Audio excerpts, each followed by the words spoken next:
சில வெளிநாட்டவர்கள் கூட என்ன பண்றாங்க அப்படின்னா, எங்களால பண்ண முடியல, வெளிநாட்டுல இருந்து பணத்தை அனுப்பிச்சிடுறோம், நீங்க வந்து பணத்தால ஏதாவது பண்ணிக்கங்க அப்படின்னு பல கோயில்களுக்கு இன்னைக்கும் வந்து கொண்டு தான் இருக்கு டொனேஷன்.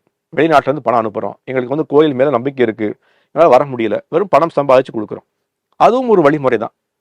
பகவத்கீதையில் கிருஷ்ணர் அதையும் சொல்றார். என்ன சொல்றார் அப்படின்னா, எப்படி நம்மளுடைய கர்ம பலத்தை தியாகம் செய்ய வேண்டும் அப்படின்ற விஷயத்துக்கும் வழிமுறை சொல்றார் அவர். பகவத்கீதையில 5வது அத்தியாயம் 12வது ஸ்லோகத்துல யுக்த கர்ம பல தியாகம் சாந்திம் ஆப்னோதி பாண்டவா. சாந்திம் ஆப்னோத்தினா என்ன?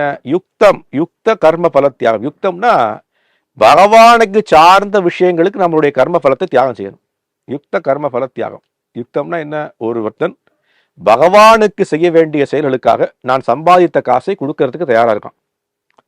அப்ப அதுல என்ன கிடைக்கும்? சாந்திம் ஆப்னோதி. சாந்திம்னா அவனுக்கு நிம்மதி கிடைக்கும், அவனுக்கு பலன் கிடைக்கும், அதற்குரிய புண்ணியங்கள் கிடைக்கும். இது ஒரு வழிமுறை. நீங்க சொன்ன விஷயம், நான் சம்பாதிச்சேன், அந்த காசை பகவானுடைய செயலுக்கு ஈடுபடுத்துறேன். கோயில் உளவார பணி, கோயில் நிர்மாணம் செய்வதற்கு, கோயில் கட்டுமான பணிக்கு, கும்பாபிஷேகத்துக்கு, அங்க இருக்கக்கூடிய மெயின்டெனன்ஸ் ஒர்க்குக்கு இதெல்லாம் கொடுக்கலாம். ரொம்ப நல்ல விஷயங்கள்.